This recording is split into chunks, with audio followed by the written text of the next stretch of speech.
Welcome, Wargamers, to the icy wastes of Ea, because today we are talking about the Nords, one of the coolest factions to exist in Conquest, the Last Argument of Kings, and some of the most beautiful models that you will see by Para Bellum. Now, before we go too far, I just want to say I do have an affiliate code with them to save you some money when you go ahead on to the Para Bellum web store. And I want to give a huge thank you to those who have already used it, because it goes a huge way to supporting this channel and my wife and I. Now, for those of you who are new to Conquest, or at least the faction you're interested in, Nords, these are the barbarian hordes of humans that live in the far north, surviving this deadly environment by brute force, cunning, and a largely nomadic lifestyle. Now, I will be honest, many fantasy properties have this kind of army theme in some form, right? Vikings that come from the icy lands to pillage and claim glory. But there is so much more going on here. I cannot possibly oversell this, because when you talk about the Nords as a faction and as a people, there's essentially two stories being told simultaneously. There's the history according to the Nords, passed down through their very rich oral traditions. They have this entire mythology that uses kind of Nord-based themes that we've seen before, like Odin and Loki and the Ragnarok and all these kinds of things. That's how they interpret the events that have happened to them. On the other hand, you have other races who have history logs, archaeological evidence, research, and they look at the Nord people and have pieced together the history. So again, there's what the Nords believe, and then there's like what actually happened to them.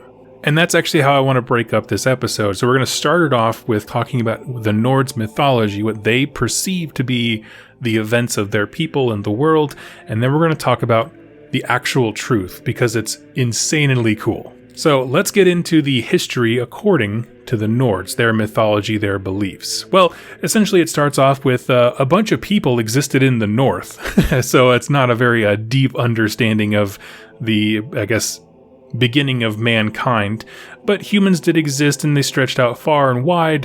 They existed and migrated north, which is generally speaking a rather cold and unforgiving place. In this area, they were originally ruled over by a race of giants. Now, there's not really a confirmed word as to whether or not these are related at all to the Jotnar, which are sort of giants that they can actually take as units in the game, or if it was something else. But they were essentially under the thumb of these giants.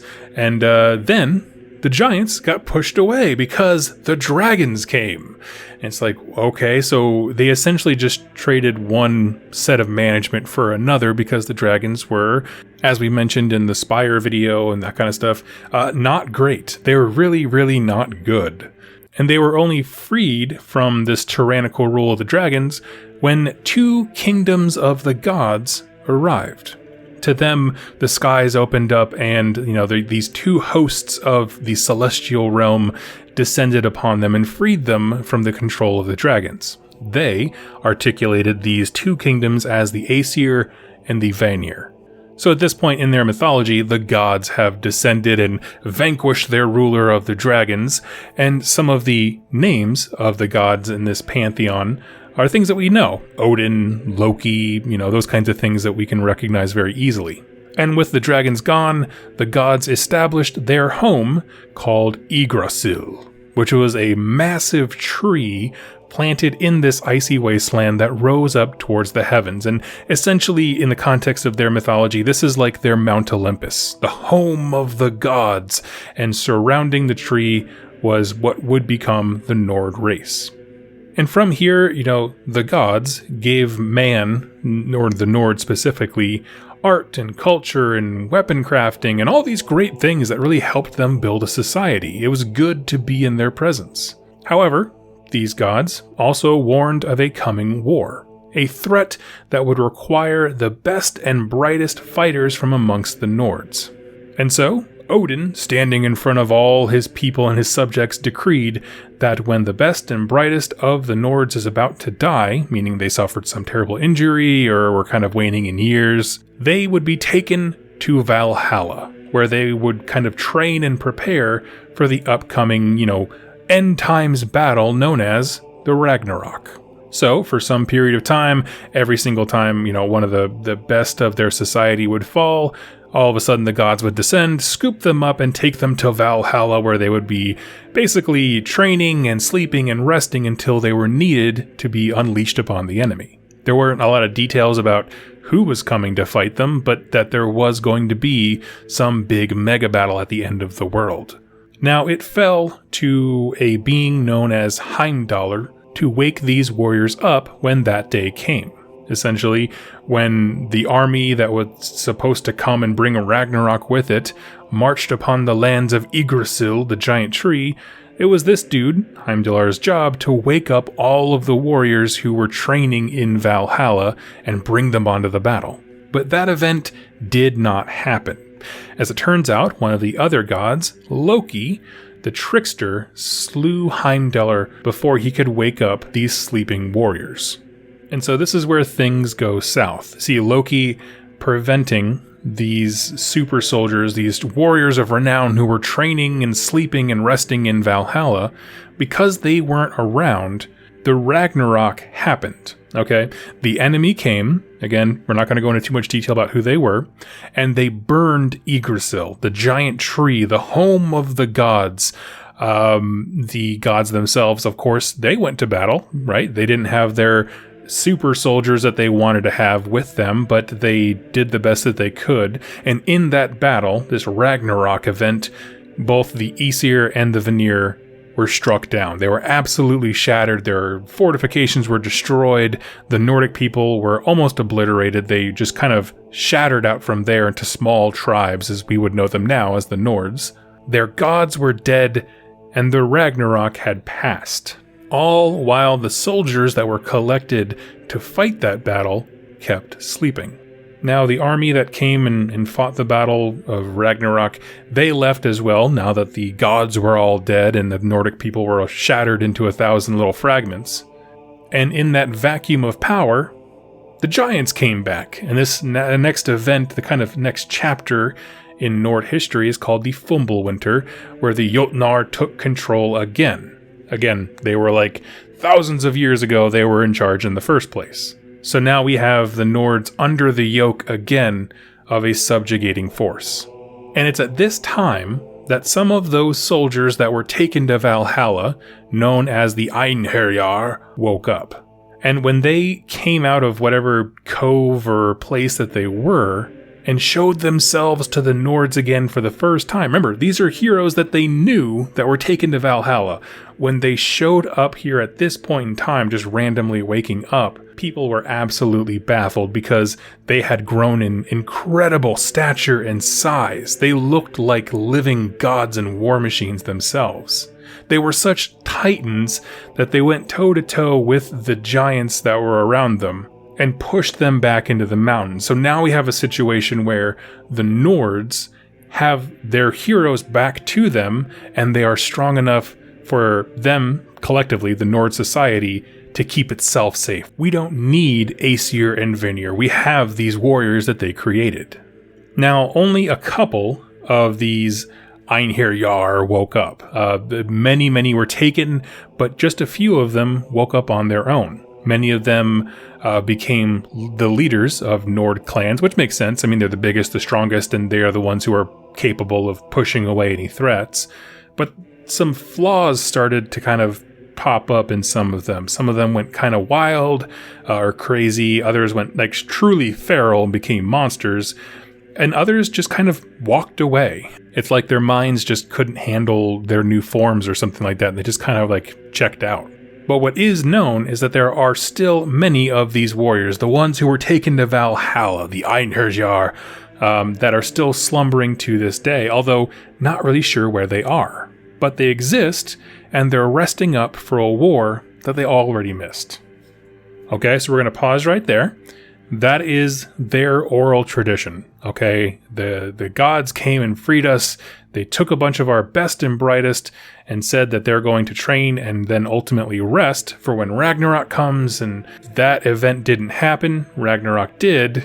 Everything to them fell apart and was shattered, and now just some stragglers from those who were taken are popping up. And so with that being said, we're going to dive into the actual history. Okay, it does start kind of the same way of just people just randomly went north into a cold and unforgiving place. They were initially ruled by giants, then dragons came, of course, and they were only freed, according to their tradition, by the two kingdoms of the gods, the Aesir and the Vanir. And this is where things depart, right? The stories really split.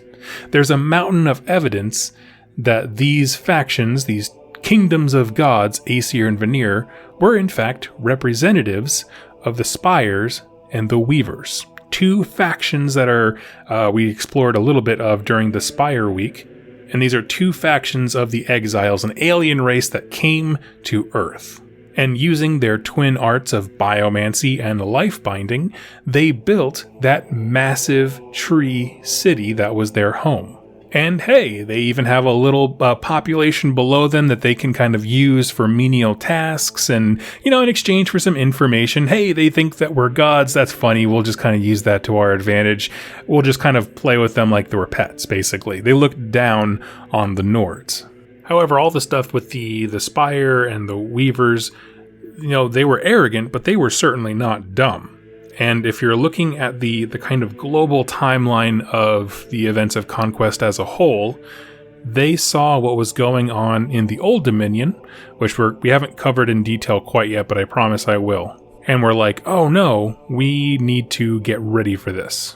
If you want to know more about the chronology of events, you can go check out my video just called Welcome to Ea. I just kind of walk through this timeline just to kind of get you caught up. But essentially, the major settlements of mankind were getting really dark and twisted. And so the Spires and the Weavers here in the far icy north saw that and were like, you know what, we should have a backup plan in case things really go south and they walk on us. Which honestly makes a great deal of sense. They're forward thinkers. That's how they got to where they are. And so they decided to make an army with the local biological stock, the Nords. And this is where we get into some real dark, weird stuff, because they took the nearly dead Nords to quote-unquote Valhalla, which in truth was most likely like a research wing or department. There, using the biomancy and life magics and stuff, they were turned into true demigods, superhumans. I mean, they're like 8 feet tall. They can go toe-to-toe with the biggest elephants and all, just crazy stuff. Because they needed super soldiers to die on their behalf when the Old Dominion walks up. And the idea was, hey, if things go south with the Old Dominion, we have this army. It's just sitting there sleeping for us. And hey, if they never come, I'm not worried about it. We just let them there and let them sit in stasis. But unfortunately, this army was never awoken because a schism erupted between the Spires and the Weavers. Now, we saw the Nords' perception of that drama as Loki sabotaging everything, but whatever the reason, the super soldiers that were meant to defend the Spires and the Weavers was never woken up. And so, these soldiers slept while the empire that created them was functionally annihilated. Whatever garrison the Exiles, which is the collective term for Spires and Weavers, whatever, garrison they had was utterly destroyed. I'm sure that they spent a lot of physical resources to try and protect their kingdom. They lost it all, and ultimately, they just didn't see it as sustainable, so they left. And so in the mind of the Nords, their gods were dead. Ragnarok had come and passed by, which now we know is the Old Dominion just savagely tearing across all of Ea. And with no defenders, the giants move back in until these soldiers randomly begin waking up from their stasis and are reintegrating back into Nord society. Now those are the two stories, and there's a few other notes you want to touch on about what makes them so cool before we end the video. And one of those things is that the Nords have a rich narrative, tradition, and tribal culture. Right. The reason that they can't be convinced otherwise that no, the gods didn't come to you. It was actually, you were just being manipulated on a level that you cannot comprehend. And part of the reason for that is they are led by these warriors who lived through the promises of the gods and their legends. It's not ignorance. It all fits into their worldview. Right. If the giant, 8 to 9 foot tall super soldier right there in front of you is saying, I was taken by the gods and transformed into this, and I now have the power to defend you and those around me. If he says that story is true, who are you to argue with him? right? He is the evidence of that story. And as a people, they value strength and survival and feats of conquest and honor. They're not evil. It's not about dark gods or anything. They've just crafted this warrior culture that was taken advantage of by a more sophisticated society and basically used as an elaborate meat shield. Which is a hard thing to rationalize, so it's actually easier to believe all this stuff about the gods because, again, the giant man in front of you who's defending you believes it. And truly, that's the tragedy, right? They live in their own post-apocalypse. Even though everybody else's lives are going on as normal, the story that they were fed of the gods and Valhalla and Ragnarok, it was all a lie, if not a half-truth. And that lie is a central tenet of their faith, their culture, their value system, and it's constantly reinforced by the fact that someone who lived it is standing right there. But again, the story has ended. Ragnarok happened. So, they're just kind of this drifting race that is unsure of the direction that they should go. And so I want to end this video like I do with all of mine, just talking really briefly about why this is so cool to me. And to be honest, right here in my notes, the first thing I have is, are you kidding me? Vikings that underwent alien manipulation to become super soldiers and now live in a post-apocalyptic frozen hellscape. I can't hear you over the sick metal guitar riffs that are playing in my head right now. It is the coolest thing ever. If that sales pitch is not enough to hook you on the Nords as a faction, I can't do anything else, right? No amount of discount affiliate codes is going to make you excited as that statement should be. To complement those things, and kind of show that they are now more in control and more self-sustaining now that their heroes are returned to them, they use all manner of cool creatures that they can bring into battle and kind of shepherd now that they have real might to exert on their environment, which is really cool. And their model range is absolutely stunning. I really do recommend, no matter what game system you play, go ahead and check them out. Honestly, they're really great models. Now, in my next video on the Nords, we're going to talk about the sub-factions, and that is essentially looking at how this history forms a very distinctive people, group, and value set, because even though there is the Nords, capital N Nords as a kind of race, smaller tribes are kind of the norm for their culture. And so that means multiple perspectives on how these stories are told and how they're received, what evidence there is for them, how they build that mythos into their lives, and how other factions look at them, interpreting that mythos with a lot of horror, and rightfully so. And so, friends, I want to thank you so much for watching and listening to this video here with me. I hope that I have at least interested you in this faction, because they are one of the coolest out there and most original, where, on the surface, it's very vanilla, Nordic kind of history, Viking culture, that kind of stuff. But the second you peel that first layer off, you're like, oh, there's a lot in here. And I will be honest, it was a bit hard to discuss simply because, like with so many other things in Conquest, all of the factions are deeply intertwined into each other's history. So it was a little bit hard to talk about, the introduction of the spires and how they did all this stuff. And then the dragons were there. Well, the dragons are a huge part of every single race's history. And so it's just a lot of interweaving of stories. So I hope I did a good job. I hope you understand how cool this is. If you have any questions, let me know in the comments down below, and I'll do my best to clarify it for you.